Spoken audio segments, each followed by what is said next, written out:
ماہ سفر اس وقت جاری ہے۔ یہ وہ مہینہ ہے جس میں رسول اللہ صلی اللہ علیہ وسلم نے معمول کی عبادت کے علاوہ نہ کوئی خاص عبادت کی اور نہ ہی ہمیں اس کا حکم دیا، اور نہ ہی کسی خاص بلا سے بچنے کے لیے خبردار کیا کہ اس مہینے میں وبائیں، بلائیں، مصیبتیں اترتی ہیں تو بچاؤ کے لیے یہ کرنا ہے۔ ایسی کوئی بات شریعت میں نہیں ہے، اور نہ ہی اس مہینے میں کسی خاص توہم پرستی، بدشگونی یا بدفعلی کی کوئی چیز ہے، تعلیم ہے۔ لیکن بدقسمتی سے مسلمانوں کا ایک مخصوص طبقہ اس مہینے کے بارے میں عجیب و غریب غلط عقائد اور نظریات، بدعات، خرافات اور توہمات کا شکار ہے۔ تو آج میں ان حقائق کے حوالے سے بات کروں گی انشاءاللہ۔ سفر صفر نہیں، سفر المظفر ہے۔ سفر شہر ظفر ہے، یعنی کامیابی کا مہینہ۔ صفر نہیں، ماہ نحوست نہیں، یہ ہجری کیلنڈر کا دوسرا مہینہ ہے، محرم کے بعد سفر۔ اور اس کو شروع سے ہی سفر کیوں کہا جاتا ہے؟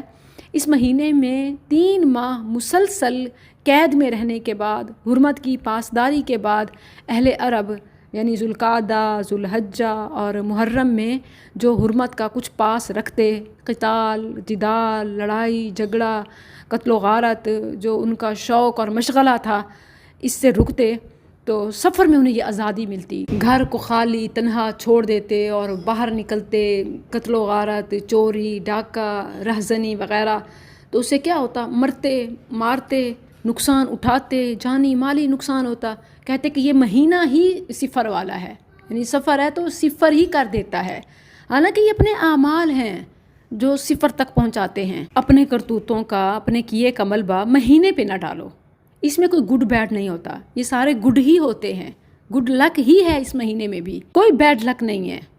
نہ کوا، بلی، الو، جوتا، کالا ٹکا، کالی دیگچی، توا، روح کے آنے کا مسئلہ، یا سفر میں رکاوٹ، یا شادی کی ممانعت، یا کاروبار میں نقصان، ایسا کچھ نہیں ہے۔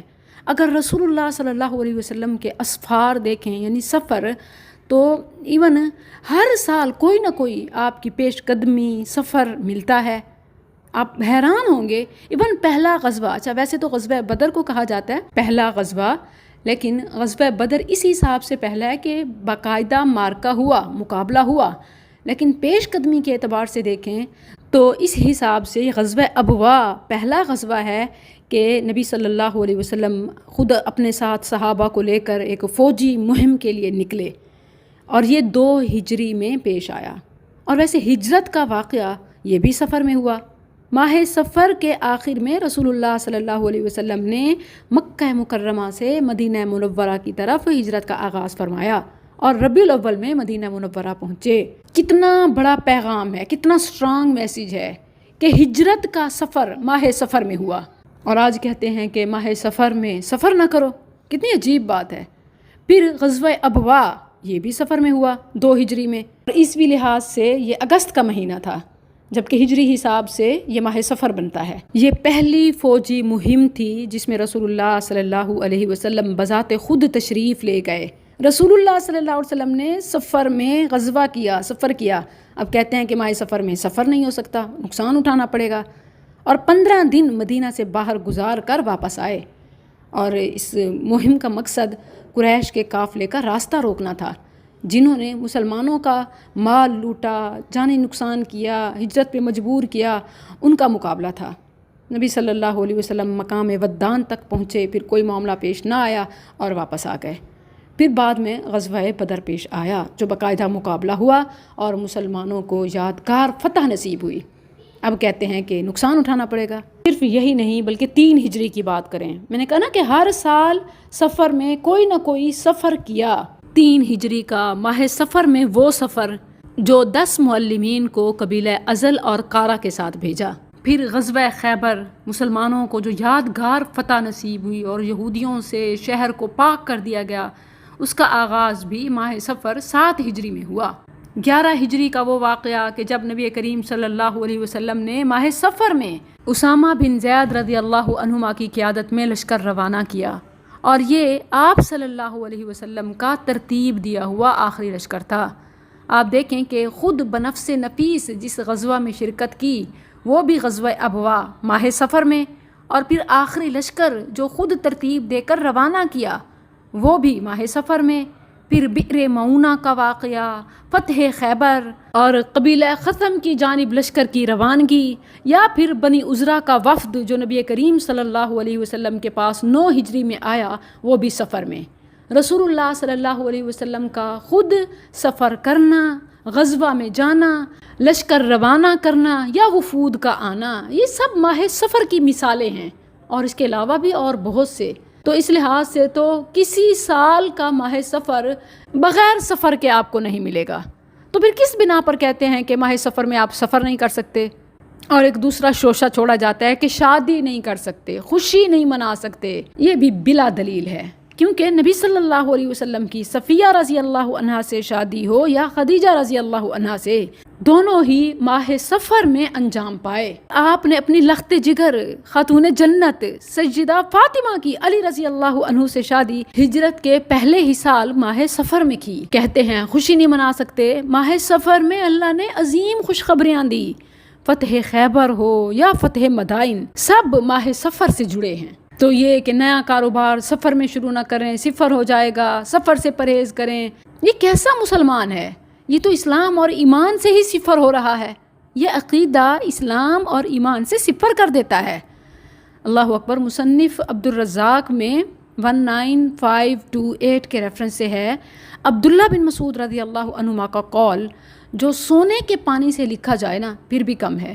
انہوں نے اتنے خوبصورت انداز سے یہ بات سمجھائی کہ اگر نحوست کسی چیز میں ہوتی تو وہ زبان میں ہوتی، اور کوئی چیز بھی زبان سے زیادہ قید کیے جانے کی مستحق نہیں۔ یعنی اگر کوئی پابندی پرہیز کرنا ہے تو ماہ سفر میں شادی، خوشی، سفر، کاروبار اس سے نہیں، بلکہ سارا سال اور ساری زندگی زبان کی پابندی ہے، کہ اگر کوئی نحوست وغیرہ ہے نا کسی چیز سے تو وہ زبان ہے، اور اگر کوئی پابندی اور پرہیز ہے تو وہ ماہ سفر میں مختلف چیزوں کا نہیں، بہت لمبی لسٹ نہیں، بلکہ صرف ایک زبان ہے جس کی ساری زندگی حفاظت کرنی ہے، کیونکہ اسی سے ہی نحوست نکلتی اور پھیلتی ہے، اسی سے نحوست آتی ہے۔ سورہ بنی اسرائیل آیت 13 ہے، وَكُلَّ إِنسَانٍ أَلْزَمْنَاهُ طَائِرَهُ فِي عُنُقِهِ وَنُخْرِجُ لَهُ يَوْمَ الْقِيَامَةِ كِتَابًا يَلْقَاهُ مَنشُورًا، اور ہر انسان کا شگون ہم نے اس کے گلے میں لٹکا رکھا ہے، اور قیامت کے روز ہم اس کے لیے ایک کتاب نکالیں گے جسے وہ کھلا ہوا پائے گا کہ بدشگونی، نحوست، خرابی تھی تو کہاں تھی؟ انسان کے اپنے کرتوتوں کا نتیجہ تھی۔ یہ آیت صاف بتا رہی ہے کہ انسان کی نحوست کا تعلق اس کے اپنے عمل سے ہے، جبکہ انسان یہ سمجھتا ہے کہ نحوست کہیں باہر سے آتی ہے۔ کبھی وہ کسی انسان کو، کسی متعلقہ بیوہ یا مصیبت زدہ کو اپنے پاس نہیں آنے دیتے، اپنی خوشیوں میں، شادیوں میں، بچے کی ولادت پر شریک نہیں کرتے، یا اگر آ جائے تو اس کے قدموں کو برا سمجھنا، بدشگونی، بدفعلی لینا کہ فلاں کے قدم ہمارے حق میں، فلاں کا چہرہ ہمارے لیے، یا بہو کے قدم ہمارے لیے برے ثابت ہوئے۔ یاد رکھیں کہ انسان یہ سمجھتا ہے کہ نحوست باہر سے آتی ہے، حالانکہ نحوست اس کے اندر سے آتی ہے۔ اور کبھی تو یہ سمجھتا ہے کہ انسان کو، اور کبھی کسی جانور کو، کبھی الو کو، کبھی کوے کو، کبھی کتے کو، کبھی بلی کو، کسی چیز کو چھوڑا ہی نہیں۔ وہ سمجھتا ہے کہ ان جانوروں سے، پرندوں سے مجھے نحوست ملتی ہے، حالانکہ نحوست اس کے اندر سے نکلتی ہے، نہ کسی انسان میں ہے، نہ کسی جانور میں ہے، نہ کسی پرندے میں ہے، نہ کسی اور چیز میں ہے، نہ وقت میں ہے، نہ مہینے میں، نہ دنوں میں، نہ راتوں میں۔ اور نبی کریم صلی اللہ علیہ وسلم نے ایسی بری سوچ، بد عقیدگی، بدشگونی کو شرک قرار دیا۔ اور یہ کیوں؟ اس لیے کہ نفع اور نقصان کا مالک اللہ ہے، اور انسان اللہ کے سوا کبھی کسی کو تو کبھی کسی کو نقصان پہنچانے کا باعث سمجھتا ہے، تو اس لیے یہ شرک اور کفر ہو جاتا ہے۔ مسند احمد میں 220 اور اسی طرح الصحیحہ میں 1065 کے ریفرنس سے ہے، رسول اللہ صلی اللہ علیہ وسلم نے فرمایا، من ردته الطیارۃ عن حاجتہ فقد اشرک، جو شخص بدشگونی کی وجہ سے اپنا کام چھوڑ دے اس نے شرک کیا۔ اچھا، دل میں برا خیال یا نیگیٹو تھاٹ یا جو لوگوں کی مشہور باتیں ہیں، اگر وہ کوئی چیز آ جائے تو اس خیال کے آنے سے شرک نہیں ہوتا جب تک کہ انسان اس خیال کے آنے سے پھر اپنا کام نہ بدلے۔ مثلاً آپ نے کسی چیز کو دیکھا جس کی وجہ سے لوگوں میں نحوست کا کانسیپٹ ہے اور آپ ڈر کر وہ کام چھوڑ دیں تو پھر یہ شرک اور کفر ہوگا، صرف خیال آنے سے نہیں۔ کیونکہ جب نبی کریم صلی اللہ علیہ وسلم نے یہ فرمایا کہ جو شخص بدشگونی کی بنا پر کسی کام سے رک گیا تو اس نے شرک کیا، صحابہ نے پوچھا قالوا یا رسول اللہ، اے اللہ کے رسول صلی اللہ علیہ وسلم، اگر ہم اس کام سے نہ رکیں تو پھر کیا کریں؟ کیسے ہم اپنے اس خیال کو دل سے نکالیں؟ ما کفارۃ ذالک، نبی کریم صلی اللہ علیہ وسلم نے 2 چیزیں بتائیں۔ ایک تو منفی خیالات کی وجہ سے یا لوگوں کی نحوست اور اس طرح کی جو باتیں ہیں ان میں آنے کے بجائے اپنے کام کو جاری رکھیں۔ فرمایا لا یصدنکم، تم اس کام کو نہ چھوڑو بلکہ اللہ پر توکل کرتے ہوئے جس چیز کو صحیح سمجھ رہے ہو اس کو کر گزرو۔ کسی چیز کی وجہ سے، کسی انسان کی وجہ سے، کسی بات کی وجہ سے، کسی وقت کی وجہ سے اس کام کو نہ چھوڑو، ٹھیک ہے؟ اللہ یہ کہ شریعت میں کوئی رہنمائی ہے تو اس کے مطابق ویسے کرو، اور جو دل میں غلط بات یا خیال یا منفی چیز آ جائے تو اس کا رد کس طرح کرو؟ ان یقول احدہم، کہ وہ شخص یہ کہے اللہم لا خیر الا خیرک ولا طیر الا طیرک ولا الہ غیرک۔ بہت ہی آسان ہے، 3 چھوٹے چھوٹے جملے ہیں اور ایک ہی جیسے ہیں۔ اللہم لا خیر الا خیرک، اے اللہ تیری بھلائی کے علاوہ کوئی بھلائی نہیں، یعنی تو بھلائی دینا چاہے تو کوئی چہرہ، کوئی انسان، کوئی جانور، کوئی پرندہ، کوئی چیز، کوئی وقت روک نہیں سکتا۔ الا خیرک ولا طیر الا طیرک، اور تیرے شگون کے علاوہ کوئی شگون نہیں، کوئی چیز، کوئی انسان، کوئی بات کسی نقصان سے نہیں ٹال سکتی یا پہنچا سکتی سوائے تیرے۔ الا طیرک ولا الہ غیرک، اور تیرے سوا کوئی معبود نہیں۔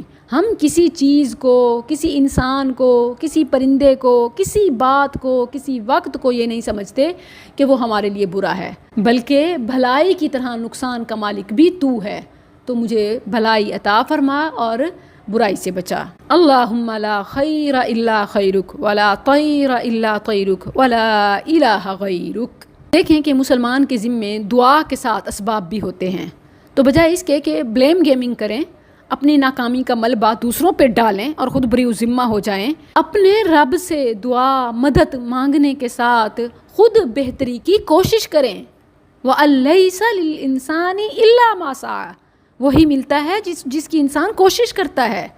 اور الشورى 30 ہے وَمَا أَصَابَكُم مِّن مُّصِيبَةٍ فَبِمَا كَسَبَتْ أَيْدِيكُمْ وَيَعْفُو عَن كَثِيرٍ، اور تمہیں جو مصیبت بھی آتی ہے تمہارے اپنے ہی کرتوتوں کے سبب سے آتی ہے، اور اللہ بہت سے گناہوں کو درگزر کر دیتا ہے۔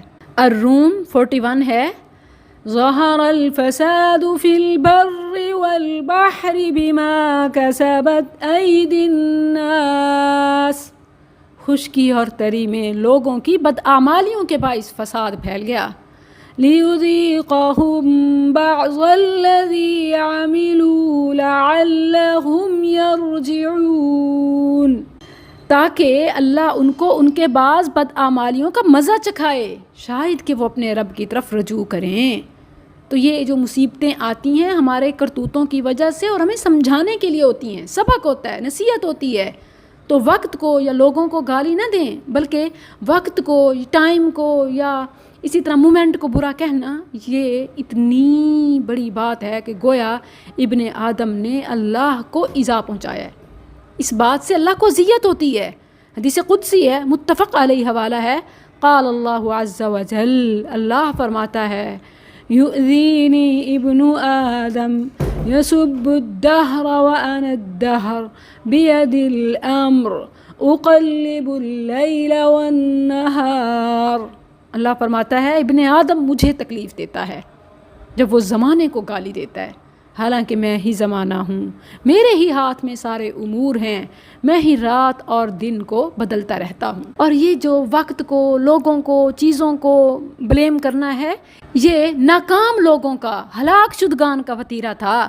آپ سورہ اعراف، سورہ النمل، سورہ یاسین اور دیگر دیکھ لیں، کیسے وہ اپنے انبیاء کو، نیک لوگوں کو کہا کرتے کہ تمہاری وجہ سے یہ سب ہو رہا ہے۔ جیسے آج کہتے ہیں کہ یہ مولوی طبقہ، یہ مدارس ذمہ دار ہیں، اس وقت وہ کیا کہتے؟ فَإِذَا جَاءَتْهُمُ الْحَسَنَةُ قَالُوا لَنَا هَذِهِ وَإِن تُصِبْهُمْ سَيِّئَةٌ يَطَّيَّرُوا بِمُوسَىٰ وَمَن مَّعَهُ، جب انہیں کوئی بھلائی پہنچتی تو کہتے کہ ہم تو اس کے مستحق تھے، اور جب کوئی برائی پہنچتی تو کہتے کہ یہ موسیٰ تم اور تمہارے ساتھیوں کی وجہ سے ہے۔ یطیروا بموسیٰ ومن معہ۔ اسی طرح قوم سمود نے بھی کہا تھا قالوا اطیرنا بک وبمن معک، اے سمود ہم نے تو تجھے اور تیرے ساتھیوں کو منحوس پایا ہے۔ اسی طرح کچھ اور لوگوں نے کہا قالوا انا تطیرنا بکم لئن لم تنتہوا لنرجمنکم وليمسنکم منا عذاب علیم۔ وہ کہنے لگے کہ ہم تو تمہیں منحوس سمجھتے ہیں، اگر تم باز نہ آئے تو ہم تمہیں سنگسار کر دیں گے اور ہمارے ہاتھوں تمہیں دردناک عذاب ملے گا۔ اللہ اکبر! یہ اتنی سنگین بات ہے کہ نبی صلی اللہ علیہ وسلم نے ایسے لوگوں کو جو کسی چیز سے فال نکالے، بدفالی لے، کہانت کرے یا جادوگر کے پاس جائے، امت محمد صلی اللہ علیہ وسلم سے خارج کر دیا۔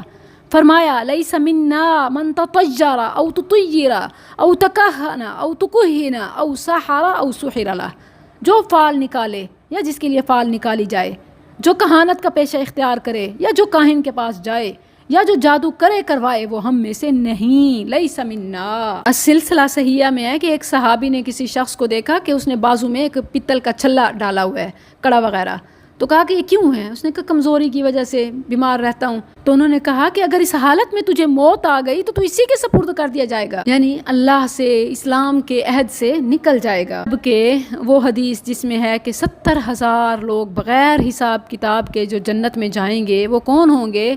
کانوا لا یکتوون، جو نہ داغ لگوا کر علاج کراتے تھے، یعنی آگ سے جلائے جانا، کیونکہ اس سے بھی شفا ہوتی ہے۔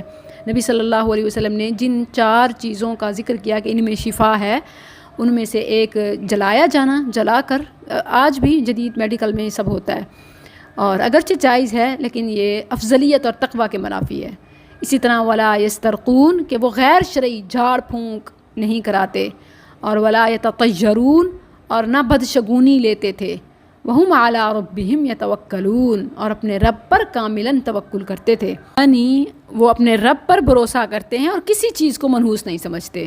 تو یہ بغیر حساب کتاب کے جنت میں جانا ہے۔ سفر کی یہ پہلی 13 دن کہ اس کی تیزی اور سختی کے لیے جو چنے بانٹے جاتے ہیں، کالے چھولے اور اسی طرح چوری یا مٹھائیاں، حلوے یا صدقے نیاز وغیرہ، تو شریعت میں اس کی کوئی اجازت نہیں ہے، بلکہ یہ sub out of Islam, fabricated ہیں، من گھڑت ہیں، یہ بدعقیدگی اور اسلام سے خارج کرنے والی چیزیں ہیں۔ دیکھیں کہ 22 رجب کو جو امام جعفر کے نام پہ ان کی ولادت کی خوشی میں کنڈے بنائے جاتے ہیں، صحیح ریفرنس کے ساتھ ہے، اور ایک نہیں کئی حوالہ جات ہیں کہ امام جعفر کی پیدائش تو رمضان میں ہوئی تھی، تو یہ 22 رجب کو کیا ہوا تھا؟ سیدنا معاویہ رضی اللہ عنہ کی وفات، اس کی خوشی میں یہ یہود و ہنود، یہ رافضی شیعہ یہ خوشیاں مناتے ہیں۔ اور اسی طرح سفر کے آخری ہفتے میں بدھ کے روز سے نبی کریم صلی اللہ علیہ وسلم کی طبیعت خراب ہوئی، جو کہ پھر 12 وفات یعنی ربیع الاول کے 12ویں دن وفات پر ہوئی۔ لیکن اس کی خوشی میں یہودیوں نے یہ طریقہ شروع کیا اور اس کو نبی صلی اللہ علیہ وسلم کی صحت یابی کے شوشے سے کھولا کہ مسلمان بھی منائیں، حالانکہ آپ صلی اللہ علیہ وسلم سب کو پتہ ہے کہ 12 ربیع الاول آپ کی وفات کا دن ہے۔ 12 وفات شروع سے سنتے آئے ہیں نا، تو 12 کو جب وفات ہوئی تو اس سے پہلے آپ کا ایک ہفتہ عشرہ یہ بیماری میں گزرا، جو کہ سفر کا آخری بدھ کا دن تھا۔